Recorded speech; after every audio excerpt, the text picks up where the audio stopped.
Hi everyone, welcome back to Sri Sai tutorial. ఈ రోజు నుండి మనము టెట్ 2 మరియు డిఎస్సికి సంబంధించినటువంటి డైలీ లైవ్ టెస్ట్లను స్టార్ట్ చేసుకోబోతున్నాం. ఇక్కడ చూసుకుంటే 3rd క్లాస్ నుంచి 5th క్లాస్ వరకు ఉన్నటువంటి టోటల్ కంటెంట్ కవర్ అయ్యే విధంగా మనం 3 లైవ్ టెస్ట్లను నిర్వహించుకుందాం. ఈ 3 లైవ్ టెస్ట్ల ద్వారా మనకు 3rd క్లాస్ నుంచి 5th క్లాస్ వరకు ఉన్నటువంటి మొత్తం ఓల్డ్ కంటెంట్ అనేది కవర్ అయిపోతుందండి. ఇక్కడ జాగ్రత్తగా గమనించాల్సినటువంటి విషయం ఏంటంటే మన క్వశ్చన్స్ అనేటివి చాలా క్వాలిటీగా ఉంటాయి. ఒక అంశం గురించి క్లుప్తంగా తెలిస్తేనే మనం ఆ క్వశ్చన్కి ఆన్సర్ చేయగలుగుతాము. మీ దగ్గర చాలామంది ఇన్స్టిట్యూట్ వాళ్ళు డబ్బులు తీసుకుంటారు, కానీ ఇలాంటి క్వాలిటీ టెస్ట్లు అనేటివి మీకు అందించడం జరగదండి.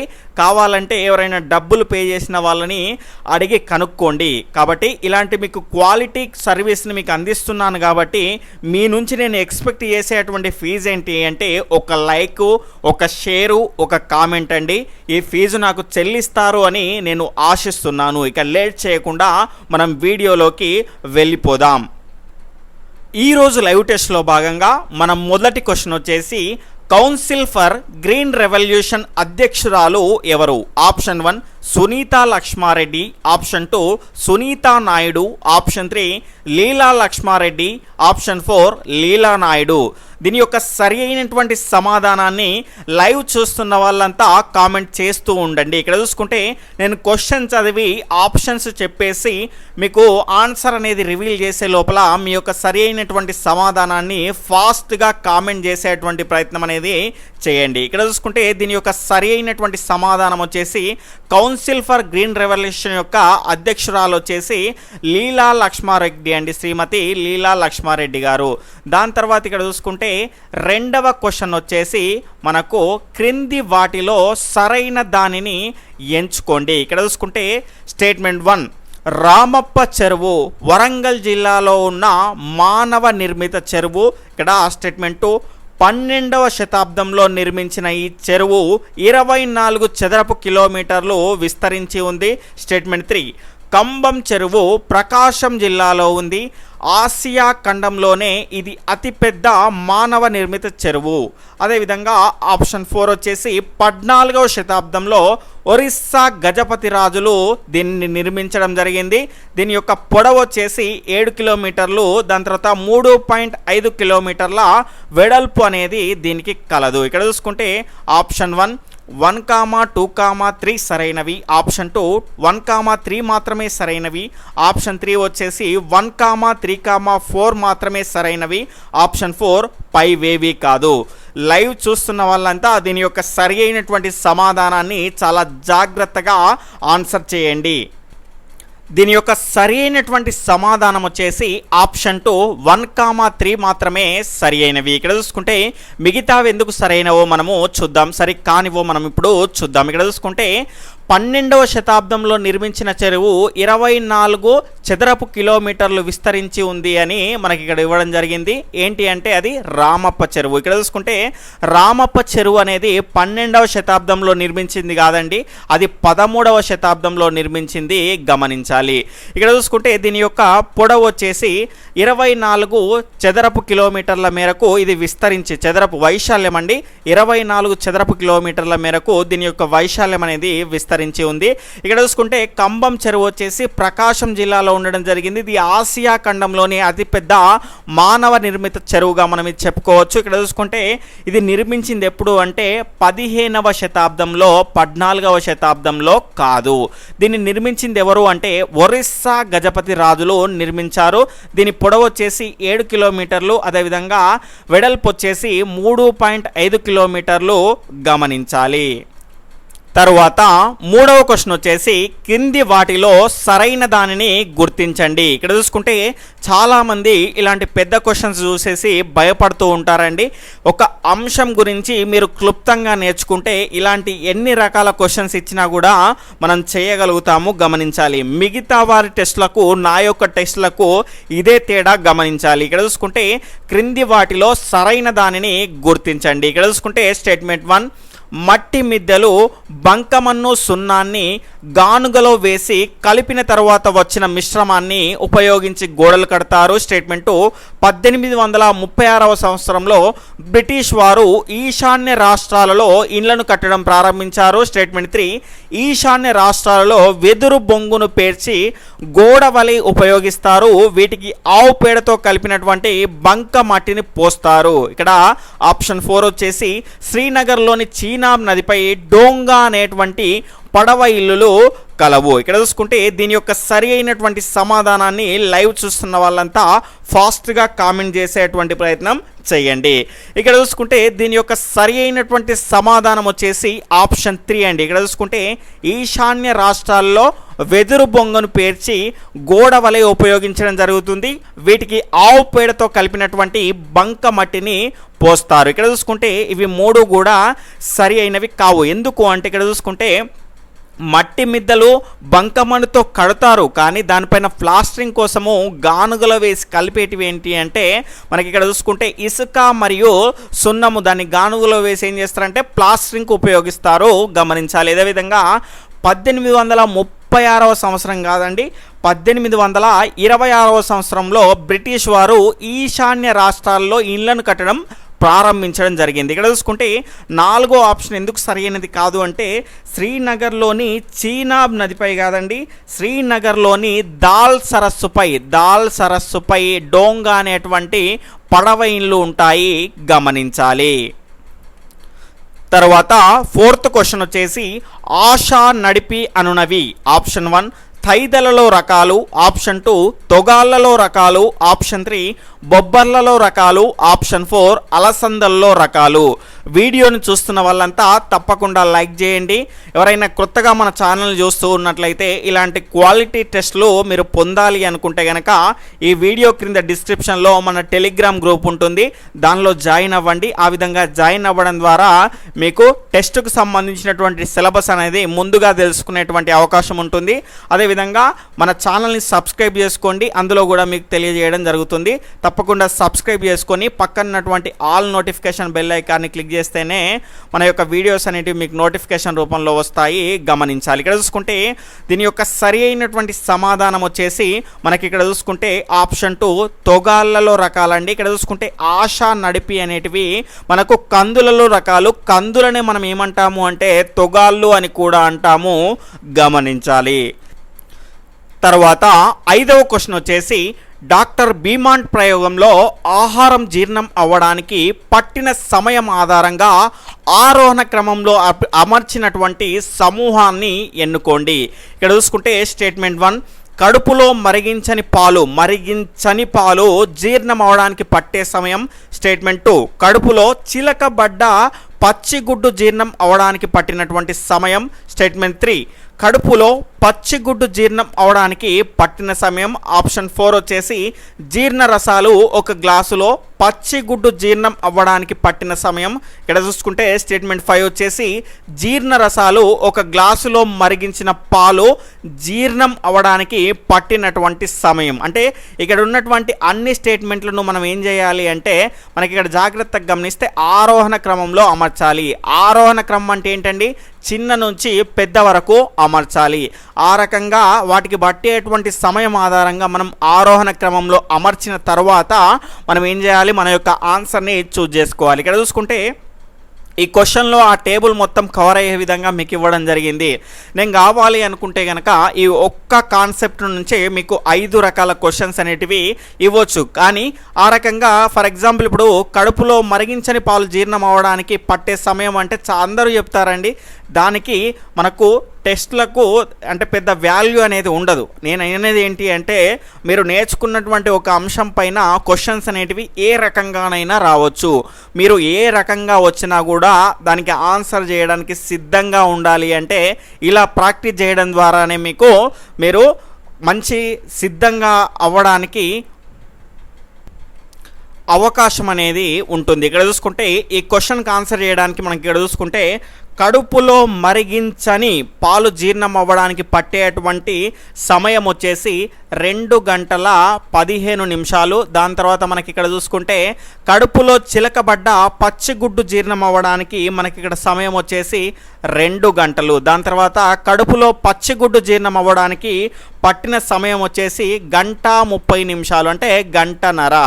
దాని తర్వాత ఇక్కడ చూసుకుంటే జీర్ణ రసాలు ఒక గ్లాసులో పచ్చిగుడ్డు జీర్ణం అవ్వడానికి, అంటే జీర్ణ రసాలు గల ఒక గ్లాసులో పచ్చిగుడ్డు జీర్ణం అవ్వడానికి పట్టినటువంటి సమయం వచ్చేసి 4 గంటలు. దాని తర్వాత 5వ క్వశ్చన్ వచ్చేసి, అంటే 5వ దానికి మనకి ఇక్కడ చూసుకుంటే జీర్ణ రసాలు ఒక గ్లాసులో మరిగించిన పాలు అనేటివి జీర్ణం అవ్వడానికి పట్టేటువంటి సమయం వచ్చేసి 4 గంటల 15 నిమిషాలు. ఇక్కడ చూసుకుంటే మనకు ఆరోహణ క్రమంలో, అంటే చిన్న నుంచి పెద్ద, అంటే మొదటగా మనకి ఏమొస్తుంది, మనకి ఇక్కడ చూసుకుంటే 3 అనేది వస్తుంది. అంటే కడుపులో పచ్చిగుడ్డు జీర్ణం అవ్వడానికి పట్టినటువంటి సమయం ఎంత, 1:30 నిమిషాలు. కాబట్టి ఇక్కడ 3వది మొదటగా, దాని తర్వాత 2 ఏమిటి అంటే కడుపులో చిలకబడ్డ పచ్చిగుడ్డు జీర్ణం అవ్వడానికి పట్టినటువంటి సమయం 2 గంటలు. దాని తర్వాత మనకి ఇక్కడ చూసుకుంటే 2 గంటల 15 నిమిషాలు, దాని తర్వాత 4 గంటలు, దాని తర్వాత 4 గంటల 15 నిమిషాలు. అంటే ఇక్కడ చూసుకుంటే 3, 2, 1, 4, 5 అనేది దీని యొక్క సరి అయినటువంటి సమాధానం అవుతుంది, గమనించాలి. ఈ రకంగా మీరు ప్రతి అంశాన్ని క్లుప్తంగా నేర్చుకుంటే క్వశ్చన్ ఏ విధంగా ఇచ్చినప్పటికీ కూడా మీరు సిద్ధంగా ఉంటారు ఆన్సర్ చేయడానికి, గమనించాలి. తర్వాత 6వ క్వశ్చన్ వచ్చేసి క్రింది వాటిలో సరికానిది ఏది. ఇక్కడ చూసుకుంటే స్టేట్మెంట్ 1, అనితాబాయి మధ్యప్రదేశ్లోని బేతుల్ జిల్లా చిచౌలి గ్రామానికి చెందినది. స్టేట్మెంట్ 2, రతన్పూర్కి చెందినటువంటి శివరాంతో పెళ్లి అనేది జరిగింది ఈమెకు. స్టేట్మెంట్ 3, కేంద్ర పర్యావరణ శాఖ మంత్రి జైరాం రమేష్ చేతుల మీదుగా నిర్మల్ పురస్కార్ అవార్డును తీసుకోవడం జరిగింది. ఇక్కడ చూసుకుంటే ఆప్షన్ 4, ఈ అవార్డు కింద ఆమెకు 5 లక్షల చెక్కు అనేది లభించింది. ఇక్కడ చూసుకుంటే లైవ్ చూస్తున్న వాళ్ళంతా దీని యొక్క సరి అయినటువంటి సమాధానాన్ని కామెంట్ చేయండి. ఇక్కడ చూసుకుంటే దీని యొక్క సరి అయినటువంటి సమాధానం వచ్చేసి ఆప్షన్ 3 అండి. ఇక్కడ సరి కానిది అని అడగడం జరిగింది. దీని యొక్క రైట్ ఆన్సర్ వచ్చేసి ఆప్షన్ 3. ఇక్కడ చూసుకుంటే ఇవి 3 కూడా సరి అయినవే. 1, 2, 4 అనేటివి సరి అయినది. 3వది ఎందుకు సరి అయినది కాదు అంటే కేంద్ర పర్యావరణ శాఖ మంత్రి జైరాం రమేష్ చేతుల మీదుగా అవార్డును తీసుకుంది. కానీ ఏ అవార్డు అంటే కనుక చూసుకుంటే సులభ శానిటేషన్ అవార్డును తీసుకోవడం జరిగింది. నిర్మల్ పురస్కార్ అవార్డు కాదు. నిర్మల్ పురస్కార్ అవార్డు అనేది ఇది గ్రామాలకు ఇస్తారండి. అంటే 100% పారిశుద్ధ్యం ఉన్నటువంటి గ్రామాలకు ఇచ్చేటువంటి అవార్డు ఏంటి అంటే నిర్మల్ పురస్కార్ అవార్డు, గమనించాలి. తర్వాత 7th క్వశ్చన్ వచ్చేసి క్రింది వాటిలో సరైన దాన్ని ఎంచుకోండి. స్టేట్మెంట్ 1, కుండలు తయారు చేయడానికి ముందుగా బంకమన్ను తెచ్చి నీళ్లు పోసి నానబెట్టాలి. స్టేట్మెంట్ 2, సలపతో కొట్టిన తర్వాత కుమ్మరి సారపైన పెట్టి తిప్పి కుండ ఆకారంలో తయారు చేయడం జరుగుతుంది. స్టేట్మెంట్ 3 వచ్చేసి తర్వాత మొదట ఎండలో ఆరబెట్టి తర్వాత నీడకు ఉంచుతారు. స్టేట్మెంట్ 4 వచ్చేసి చివరగా ఆరిన కుండలను కుమ్మరి ఆవంలో కాలవడం జరుగుతుంది. ఇక్కడ సరి అయిన దాన్ని ఎంచుకోండి అని అడగడం జరిగింది. ఆప్షన్ 1, 1, 3, 4 సరైనవి. ఆప్షన్ 2, 1, 2, 3, 4 సరైనవి. ఆప్షన్ 3 వచ్చేసి 1, 2, 4 మాత్రమే సరైనవి. ఆప్షన్ 4 వచ్చేసి 1, 4 మాత్రమే సరి అయినది. ఇక్కడ చూసుకుంటే దీని యొక్క సరి అయినటువంటి సమాధానం వచ్చేసి ఆప్షన్ 4, 1, 4 మాత్రమే సరైనవి. ఇక్కడ చూసుకుంటే ఇది చాలా సింపుల్ అనుకుంటారండి. చాలామంది కూడా చాలా సింపుల్గా అనుకొని ఏం చేస్తారంటే ఈ అంశాన్ని చాలా నెగ్లెక్ట్ చేస్తారు. కానీ ఈ రకంగా వాడు తింపి కనుక క్వశ్చన్ ఇచ్చాడనుకోండి మనకు చుక్కలు కనిపిస్తాయండి ఎగ్జామ్లో. ఎందుకంటే మామూలు టైంలోనే మనకు కొంత ఇబ్బందిగా ఉండేటువంటి క్వశ్చన్లు ఈ రకమైనటువంటి స్టేట్మెంట్ క్వశ్చన్స్. అలాంటిది మనకి ఎగ్జామ్ టైంలో కనుక ఇలాంటి క్వశ్చన్స్ అనేవి వచ్చాయనుకోండి మనకు ఆ కాన్సెప్ట్ను పూర్తిగా నేర్చుకోకపోతే మాత్రము ఆ క్వశ్చన్ మనం రాంగ్ చేసి వచ్చే విధంగా మనకు ఆ క్వశ్చన్ అనేది ఇవ్వబడుతుంది. ఇక్కడ చూసుకుంటే మనకు 1, 4 మాత్రమే సరైనవి.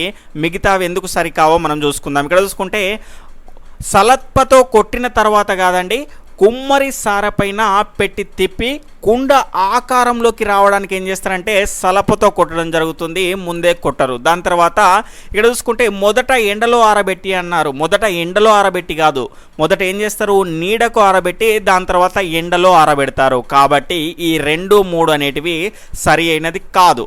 ఈ 1, 4 అనేవే సరి అయినవి, గమనించాలి. తర్వాత 8వ క్వశ్చన్ వచ్చేసి ICAR అనగా option 1 Indian committee for agriculture research, option 2 Indian council of agriculture research, option 3 వచ్చేసి Indian commission for agriculture research, option 4 వచ్చేసి పైవేవి కాదు. లైవ్ చూస్తున్న వాళ్ళంతా ఆ వీడియోని లైక్ చేయండి, మీ యొక్క అభిప్రాయాన్ని లాస్ట్లో ఖచ్చితంగా కామెంట్ చేయండి. ఇక్కడ చూసుకుంటే ఎవరైనా కొత్తగా మన ఛానల్ని చూస్తూ ఉన్నట్లయితే సబ్స్క్రైబ్ చేసుకొని పక్కనటువంటి ఆల్ నోటిఫికేషన్ బెల్ ఐకాన్ని క్లిక్ చేయండి. ఇక్కడ చూసుకుంటే దీని యొక్క సరి అయినటువంటి సమాధానం వచ్చేసి ఆప్షన్ 2 అండి. ఇక్కడ చూసుకుంటే ఆప్షన్ 2 ఈస్ కరెక్ట్ ఆన్సర్. ఇక్కడ చూసుకుంటే Indian council of agriculture research అండి. ఇక్కడ చూసుకుంటే దీనికి సంబంధించినటువంటి ఈ సంస్థని మనకు ఢిల్లీలో ఎప్పుడు ఎస్టాబ్లిష్ చేయడం జరిగింది అంటే 16th జూలై 1929 ఇయర్లో మనకు ఈ రకమైనటువంటి Indian council of agriculture research అనేటువంటి సంస్థను ఏర్పాటు చేయడం జరిగింది, గమనించాలి. ప్రజెంట్ ఇది న్యూఢిల్లీలో ఉంది. ఇక్కడ చూసుకుంటే దీనికి సంబంధించినటువంటి ప్రెసిడెంట్ వచ్చేసి నరేంద్ర సింగ్ తోమర్. ఈ రకంగా పూర్తిగా నేర్చుకుంటే మనకు జీకే పరంగా అదేవిధంగా కరెంట్ అఫైర్స్ పరంగా మనకు కూడా ఉపయోగపడేటువంటి అవకాశం చాలా ఎక్కువగా ఉంటుంది. తర్వాత 9వ క్వశ్చన్ వచ్చేసి జతపరచము అండి. నేను దీన్ని జతపరిచే లోపల లైవ్ చూస్తున్న వాళ్ళంతా మీ యొక్క సరి అయినటువంటి సమాధానాన్ని కామెంట్ చేస్తూ ఉండండి. ఇక్కడ చూసుకుంటే మొదటగా రెమో అండి. రెమో అంటే ఏంటండి? భాష. ఇది ఒక భాష కాబట్టి ఇక్కడ ఏమొస్తుంది? సి అనేది వస్తుంది. ఇక్కడ చూసుకుంటే హత అంటే ఏంటండి? హత అనేది ఒక సంత కాబట్టి ఇక్కడ ఏమొస్తుంది? ఏ అనేది వస్తుంది. దాని తర్వాత బినియం ప్రోదా అనేది ఏంటండి? ఇక్కడ చూసుకుంటే ఇది ఒక వస్తు మార్పిడి విధానము, బోంటా తెగలకు సంబంధించినటువంటి ఒక వస్తు మార్పిడి విధానం కాబట్టి ఇక్కడ ఏమొస్తుంది? డి అనేది వస్తుంది. దాని తర్వాత ఇక్కడ చూసుకుంటే పోరోజు అనగా ఏంటంటే ఇక్కడ మిగిలింది ఏంటి? బోండో జాతి ప్రజలు. వీరు మాట్లాడుకునేటువంటి భాషనే రెమో. వీరి యొక్క సంతల్ని ఏమంటారు అంటే హత అంటారు. ఇక్కడ చూసుకుంటే బినియం ప్రోదా అంటే వస్తు మార్పిడి విధానం, పోరోజు అంటే బోండో జాతి ప్రజలు. ఇక్కడ చూసుకుంటే CADB అనేది ఎక్కడ ఉందండి? ఆప్షన్ 2లో ఉంది కాబట్టి ఆప్షన్ 2 ఈజ్ రైట్ ఆన్సర్. తర్వాత 10వ క్వశ్చన్ వచ్చేసి అండోత్పాదకాలు లేదా శిశు ఉత్పాదకాల జీవులలో ఒక సరి అయినటువంటి సమూహాన్ని గుర్తించండి. అంటే ఏదైనా ఒకటి, మొత్తానికి అండోత్పాదకాలైనా ఉండాలి లేదంటే శిశు ఉత్పాదకాలైనా అయి ఉండాలి. ఆ రకంగా ఉన్నటువంటి సమూహాన్ని 4 ఆప్షన్లలో మనం గుర్తించాలి అనేది ఒక క్వశ్చన్ అండి. ఇక్కడ చూసుకుంటే ఆప్షన్ 1 మొసలి, గుడ్లగూప, పాము. ఇక్కడ చూసుకుంటే ఆప్షన్ 2 పాము, బల్లి, జిరాఫీ. ఆప్షన్ 3 నెమలి, ఎలుక, కప్ప. ఆప్షన్ 4 బాతు, చేప, ఉడత. లైవ్ చూస్తున్న వాళ్ళంతా దీని యొక్క సరి అయినటువంటి సమాధానాన్ని కామెంట్ చేస్తూ ఉండండి. ఇక్కడ చూసుకుంటే దీని యొక్క సరి అయినటువంటి సమాధానం వచ్చేసి ఆప్షన్ 1 అండి. మొసలి, గుడ్లగూప, పాము అండి. ఇక్కడ చూసుకుంటే మొసలి గుడ్లు పెడుతుంది, దాని తర్వాత గుడ్లగూప కూడా గుడ్లు పెడుతుంది, అదేవిధంగా పాము కూడా గుడ్లు పెడుతుంది. ఇక్కడ చూసుకుంటే ఇవన్నీ కూడా అండోత్పాదకాలకు సంబంధించినటువంటి సమూహం అండి.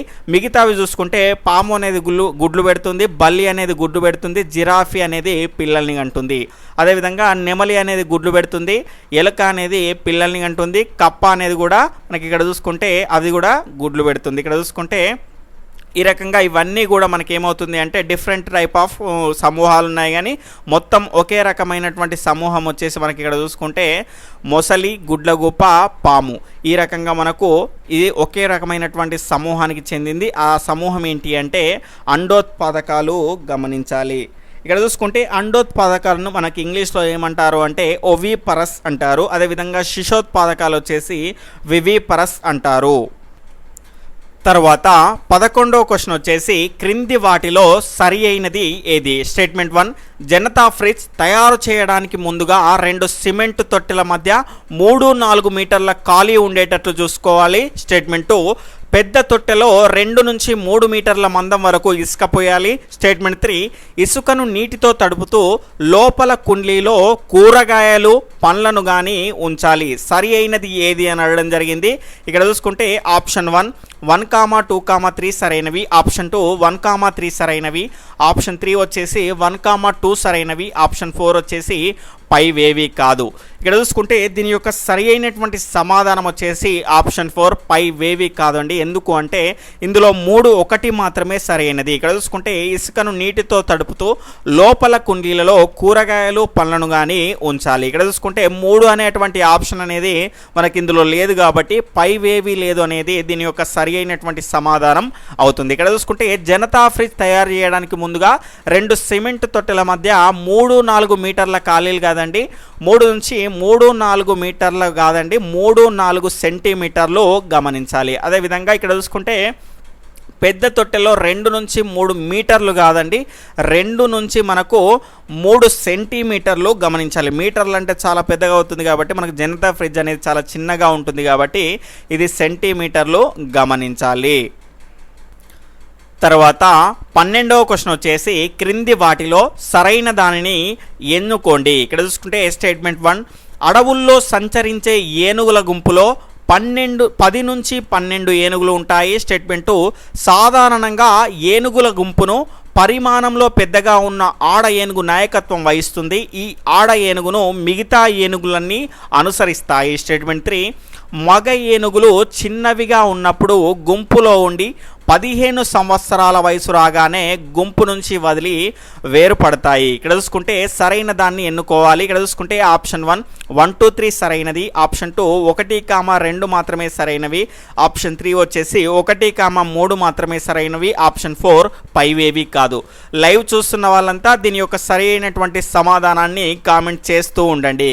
ఇక్కడ చూసుకుంటే దీని యొక్క సరి అయినటువంటి సమాధానం వచ్చేసి ఆప్షన్ 3, 1, 3 మాత్రమే సరి అయినవి. ఇక్కడ చూసుకుంటే రెండవది ఎందుకు సరి అయినది కాదు అంటే ఇక్కడ చూసుకుంటే అడవుల్లో సంచరించేటువంటి ఏనుగుల గుంపులో 10 నుంచి 12 ఏనుగులు ఉంటాయి.